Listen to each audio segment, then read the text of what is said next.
Bom dia, igreja. Gostaria de pedir que vocês abrissem as Bíblias em Lucas 15, 1.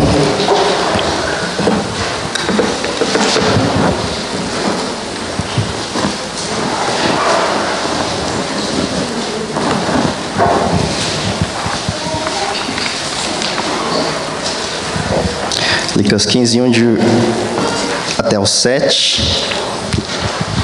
Diz assim: aproximavam-se de Jesus todos os publicanos e pecadores para o ouvir. E murmuravam os fariseus e os escribas, dizendo: este recebe pecadores e come com eles. Então lhe propôs Jesus esta parábola: qual dentre vós é o homem que, possuindo 100 ovelhas, perdendo uma delas, não deixa no deserto as 99 e vai em busca da que se perdeu, até encontrá-la? Achando-a, põe-na sobre os ombros, cheio de júbilo, e indo para casa, reúne os amigos e vizinhos, dizendo-lhes: alegrai-vos comigo, porque já achei a minha ovelha perdida. Digo-vos que assim haverá maior júbilo no céu por um pecador que se arrepende, do que por 99 justos que não necessitam de arrependimento. Amém? Deus, que o Senhor possa falar aos nossos corações, o Senhor possa abrir as nossas mentes, mas que possamos sentir o Teu amor, ó Pai. Obrigado porque o amor que nós acabamos de cantar é uma verdade, Senhor. E esse amor que nos salvou, que nos libertou e que nos traz aqui essa manhã, Senhor, para poder Te adorar, para poder Te buscar e poder escutar a Tua voz. Em nome de Jesus, amém. Essa parábola, o Leandro até comentou dela, né? É o que se baseia essa música, Ousado Amor, que temos cantado com frequência agora aqui na igreja, né? Jesus, ele estava recebendo publicanos e pecadores para ouvir. Eles estavam chegando e ele continuava pregando, continuava ensinando da mesma forma. Os fariseus e os escribas, eles olharam isso e eles não gostaram. Por quê? Os publicanos, eles eram odiados pelos fariseus. Era mais do que não gostavam, eles eram odiados. Publicanos, eles muitas vezes se envolviam com corrupção, cobravam a mais os impostos, mas mesmo assim, eles queriam escutar Jesus, e eles foram até Jesus. E Jesus, vendo que os fariseus, eles ficaram sentindo, eu sei que os fariseus estão murmurando, estão criticando porque eu faço isso, então eu vou contar uma história. E ele conta essa história, essa parábola da ovelha perdida. Certo? E é nesse contexto que ele começa a falar, na verdade, uma série de parábolas. A da ovelha perdida é a primeira. E gostaria de focar nessa hoje, que é a da música que nós cantamos. Deus é amor, Quem já ouviu falar isso? Deus é amor. Acho que todo mundo, Porque realmente Ele faz parte de quem Ele é. Deus é amor. Só que é um amor que nós não conseguimos medir, não conseguimos compreender. A gente compreende um pouco pela nossa limitação, enfim, a gente consegue até sentir, mas eu gostaria de falar um pouco mais sobre esse amor de Deus, de quem Ele é. Eu gostaria de falar alguns pontos. O primeiro ponto dessa parábola, número 1, é assim: nós somos a ovelha perdida. Isso precisa ficar bem claro ao nosso coração.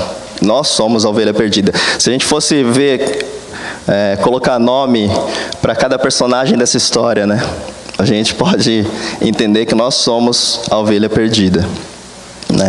Em Romanos 5, versículo 8, se quiserem abrir, diz assim: mas Deus prova o seu próprio amor para conosco, pelo fato de ter Cristo morrido por nós, sendo nós ainda pecadores.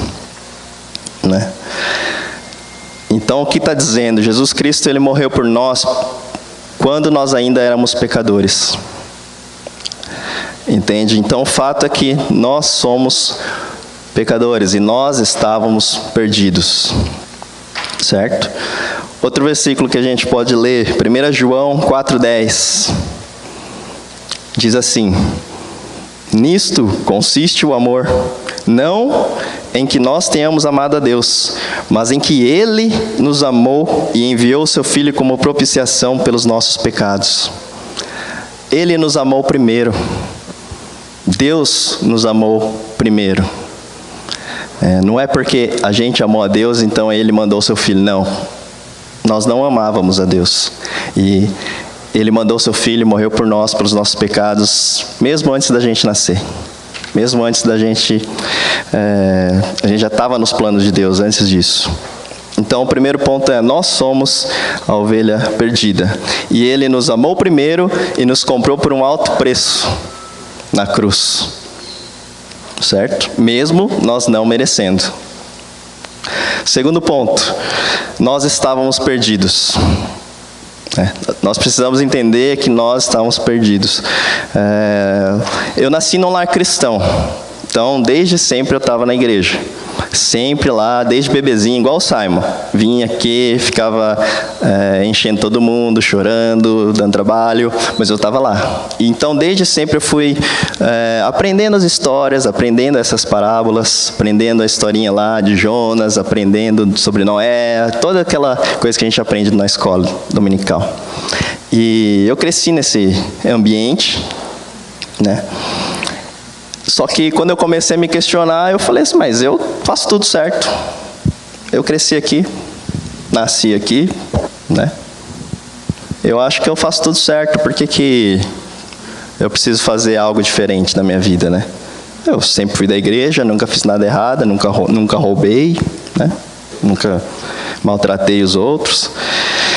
Mas quando eu comecei a entender mais a fundo o amor de Deus, entender a Deus, eu comecei a ver que não era bem assim.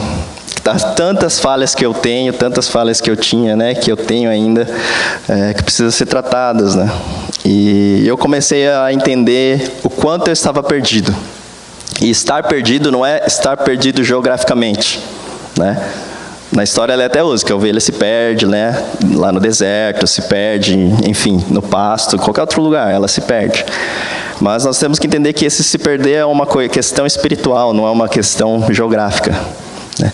E aí eu comecei a entender isso, que eu estava perdido espiritualmente. Porque apesar de eu saber tudo, né, todas as historinhas, de eu entender as historinhas, saber as lições de cada um, as chaves de cada historinha, aquilo não tinha descido para o meu coração. Eu entendia na cabeça, porque para mim aquilo era normal, era como se fosse qualquer outra história.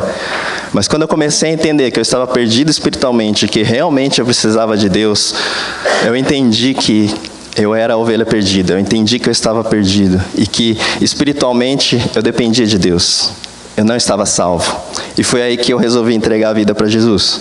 Foi com esse entendimento do que Ele fez, comprando por um alto preço, pagando com seu Filho na cruz. Esse foi o alto preço que Ele pagou por nós, pelos nossos pecados. E em João 3,18 diz assim: quem nele crê não é condenado, mas quem não crê já está condenado, por não crer no nome do Filho unigênito de Deus. Eu podia achar que eu até estava crendo, né, que Jesus Cristo nasceu, que Ele morreu por mim, mas aquilo era eu acreditava na minha cabeça. Quando eu entendi isso de fato, aí Deus me tocou o coração.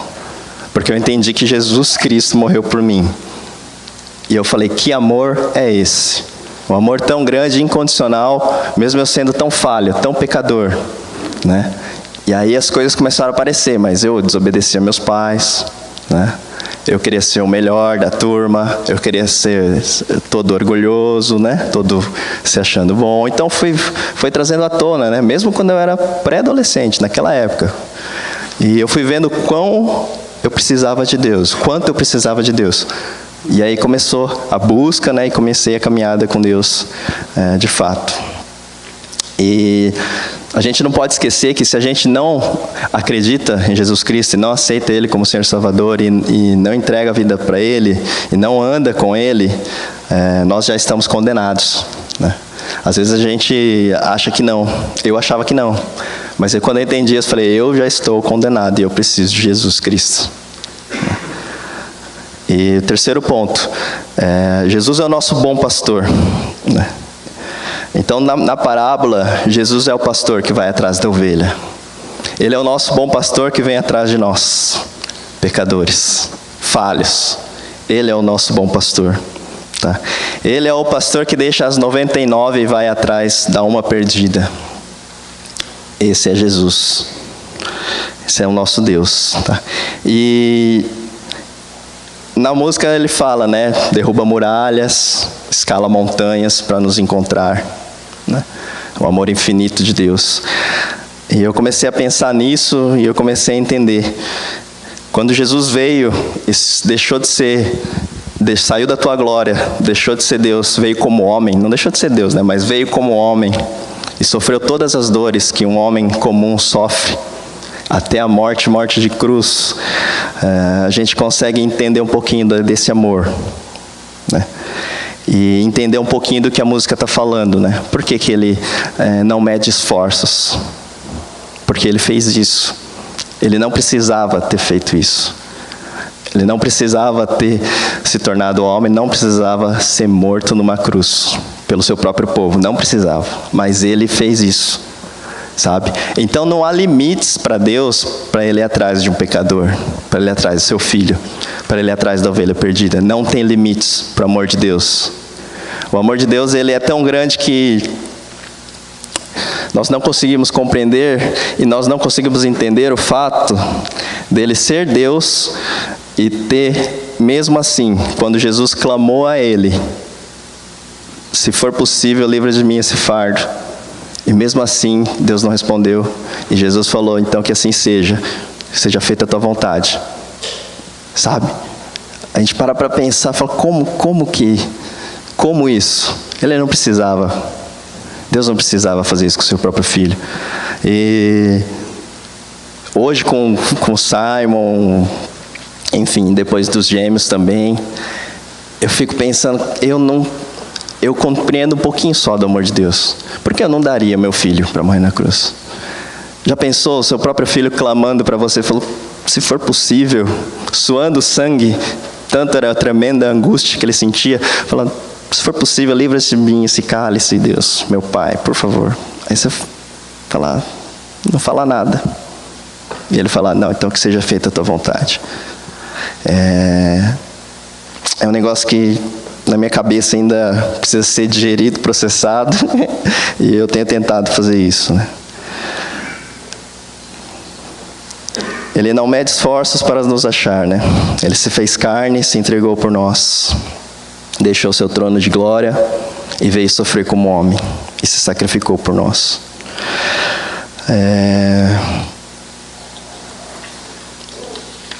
Eu tenho entendido um pouquinho desse amor de Deus e eu tenho entendido que é Deus que nos dá vida. O momento que nós entregamos a nossa vida para Jesus, Ele vem e o Espírito Santo começa a habitar em nós.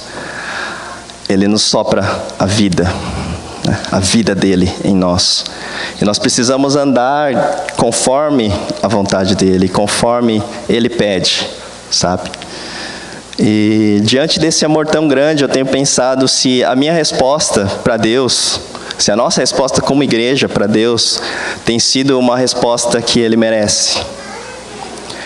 Se o nosso caminhar com Deus, o nosso dia a dia, tem sido como Ele merece, sabe? Nós não merecemos o amor dEle, mas mesmo assim Ele pagou o preço, sabe? E agora, será que nós temos deixado Deus trabalhar em nós? Será que toda vez que a gente se sente perdido, a gente tem buscado a Deus em vez de buscar em outras coisas?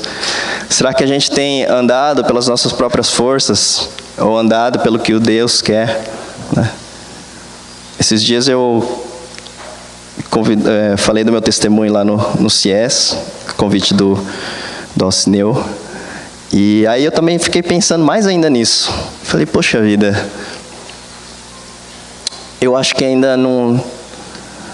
por mais que eu abra a mão das coisas, por mais que eu abra a mão, renuncie e tenha uma vida assim, né? Eu hoje tá no ministério integral e tudo mais, eu ainda acho que no meu coração ainda eu preciso renunciar a mais coisas. E eu vejo que a renúncia não é só uma renúncia material, não é só uma renúncia profissional, não é só uma renúncia, sei lá, do que a gente pode ganhar aqui na terra, mas é uma renúncia no coração, sabe? E todos nós passamos por dificuldades, né? Então, a gente também passa por dificuldades, passa na nossa casa. Ontem à noite mesmo eu estava lá e chorei para Deus, orei para Deus. E eu vejo o quanto eu preciso mudar. Eu vejo o quanto eu preciso renunciar o meu próprio eu ainda, sabe? Talvez para que minha esposa se sinta mais amada, para que meu filho tenha um exemplo certo dentro de casa, a figura certa de paternidade, para que ele, quando ele crescer, ele sinta melhor, entenda melhor o amor de Deus. E tudo isso eu tenho refletido essa semana, tenho colocado o meu coração diante de Deus. O engraçado é que eu tenho lido o Velho Testamento. E é muito bom ler o Velho Testamento porque é muita história, então você vai lendo e não para de ler, né? É muito legal, porque você quer chegar no final, né? E o que a gente pode ver claramente em Gênesis, Êxodo, logo no começo, é que esse plano de Deus já estava escrito. E que o povo dele, mesmo sendo tão coração duro, tão pecador, né? É incrível como eles viam o milagre de Deus, né? Por exemplo, estava lá no Egito, eles eram escravos do Egito, e Deus vai lá e faz 10 milagres, manda 10 pragas para o Egito. A última praga, ele mata todos os primogênitos do Egito. Antes deles saírem, o que Israel faz? Despoja o povo do Egito inteiro, aí leva tudo para o deserto. Quando chega na frente do Mar Vermelho, a primeira coisa que o povo faz é o quê? Reclamar. Foi criticar para Moisés, falar: Moisés, era melhor a gente ter ficado como escravo do que morrer aqui para o exército do Egito. Aí fala: poxa vida, acabou de ver tantos milagres e mesmo assim, passou um tempinho, já fechou os olhos para Deus e acha que era melhor ter ficado no Egito. Aí Deus vai lá e o que faz?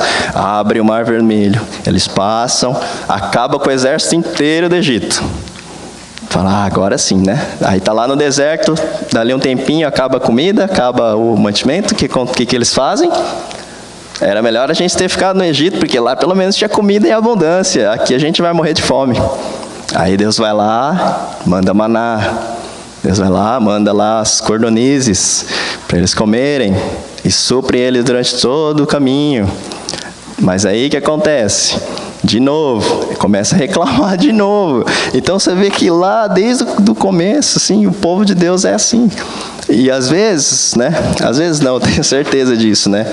A gente, no treinamento, na semana de treinamento, a gente estava estudando as parábolas e uma das parábolas, aquela do...